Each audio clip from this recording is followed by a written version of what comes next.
Welcome to our next video.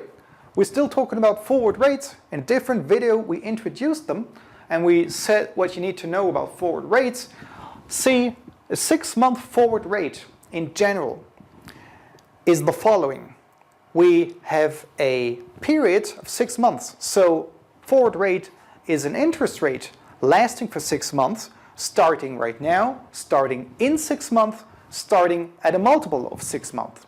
So now in general means that it can start not only after 6 months, but also after twice 6 months, after 3 times 6 months, etc., and even starting today. Take a look at this. Now the formula is this, which means this one just indicates that it's a 6 months forward rates. And again, we're talking about semi-annual interest rates. So a semi-annual thing, a semi-annual period is just one period here in this video, since we take a look at semi-annual payments. And it's lasting, it's always lasting 6 months, it's always lasting half a year, and it's going to start at the mth period, with m indicating the number of period.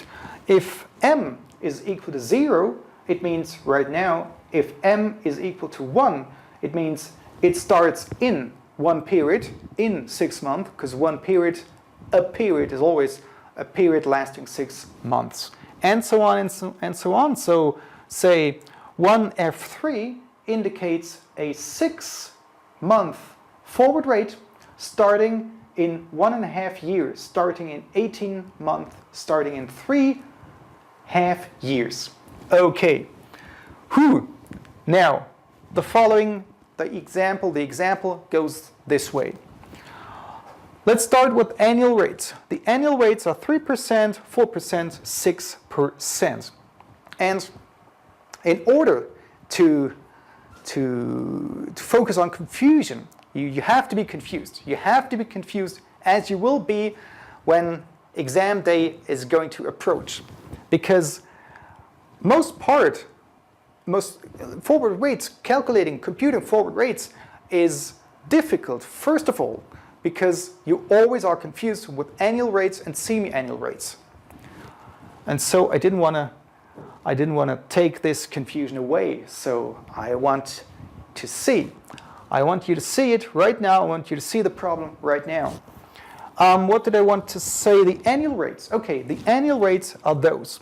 Now first, you have to change the annual rates into semi-annual rates. An annual rate of 3%, of course, equals 1.5% per semi-annual period, and so on and so on. So this was not very hard. But now comes the music. Ooh, we're going to start to compute forward rates. Oh. Let's see what we get. So 1F0. 1F0, the forward rate lasting for one period, lasting for 6 months, starting right now. So as you can see, the answer has to be 1.5%, because first forward rate is always the forward rate starting right now, so it's not really an interest rate starting in the future, going into the even farther future, but it's an interest rate starting right now. So the result has to be 1.5%. Now m is equal to 0. Let's just put m in here. We have z sub 1. Z sub 1 is 1.5% to the power of 0 plus 1, which means to the power of 1. 1.5 to the power of 1 equals 1.5 divided by, I'd say, divided by nothing. Z sub 0 is not part of this, so it's 0. Z sub 0 can be taken to be 0, or is equal to 0. So we divide by 1, which doesn't change the result, of the numerator at all, and we subtract 1. which means we get 1.5%. That's the first result. That's the first semi-annual forward rate, 1.5%. And of course, it's not very difficult. The first result, the first forward rate is always the interest rate given first.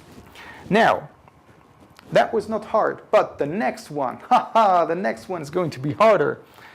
So now, fasten your seatbelts. Take a close look at this.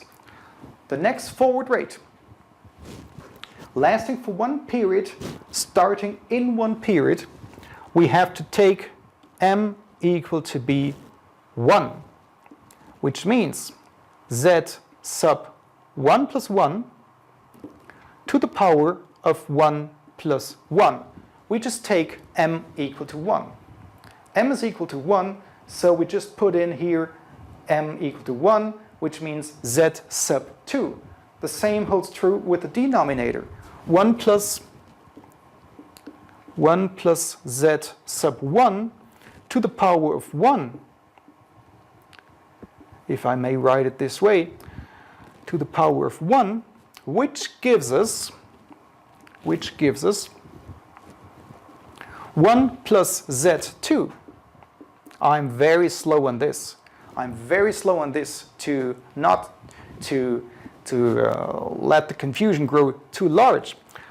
Z sub 2 divided by z sub 1 to the power of 1 to the power of 2.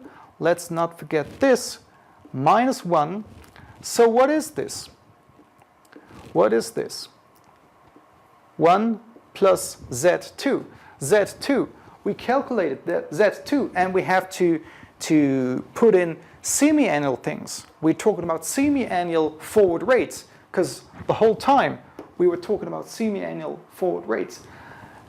Of course, it might be possible that your exam is going to talk about annual things only. So if we're talking about annual things only, we don't change it into semi-annual interest rates. We just take the annual things. But here we want to have the semi-annual forward rate. So we change it to 2%. We change it to 2%, 1 plus 0.02 to the power of 2, divided by 1 plus 0.015 to the power of 1 and minus 1.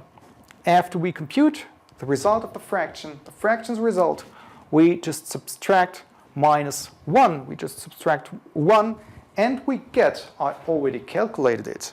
Let's see what we get. If I calculated it right, we get 2.50, 25%. 25%, which is the result of the semi-annual forward rate.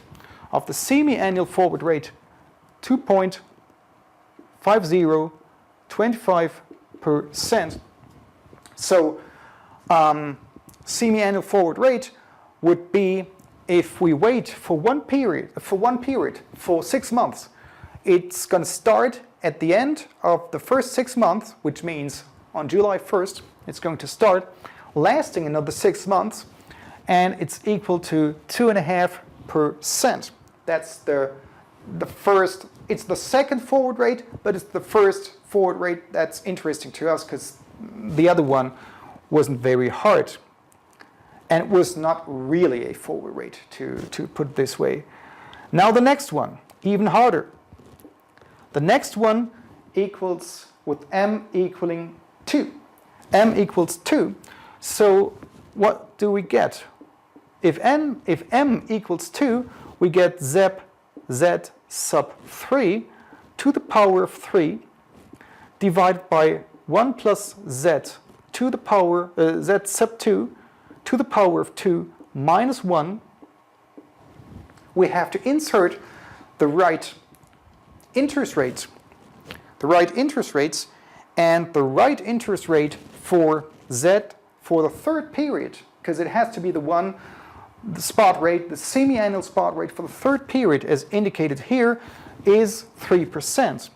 So 1.03 to the power of 3 divided by 1.02 to the power of 2 minus 1. Those are, just pay attention that you calculate the semi-annual things. That in both numerator and denominator you can find semi-annual interest rates only, that you don't mix them up. Now what's the result? To my mind, the result is the following: 5.0295%, which is the result of the next forward rate. Let me just put it in here, 5.0295%. So now, in a different video, I introduced forward rates for one period, starting in one period. Here it's different, and that's the very reason why I just said it's about forward rates in general, because this forward rate is lasting 1 half year, one period of 6 months, but it's going to start in two periods from now, in 1 year from now. So in this way, it's more general than the other forward rate has been. I understand it's a hard way, it's a long way to get there. So because first we have to change from annual interest rates to semi-annual interest rates, if this is demanded.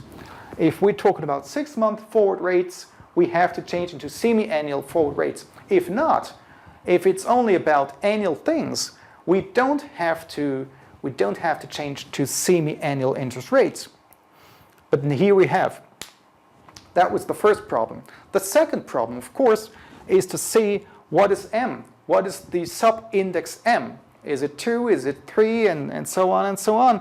And then the third is to just calculate, see again whether everything was semi-annual or not, and just putting it in here and understanding what we just calculated.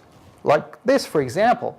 We understand that this is a forward rate, that this is an interest rate starting in the future and going to the even farther future. Thank you for watching.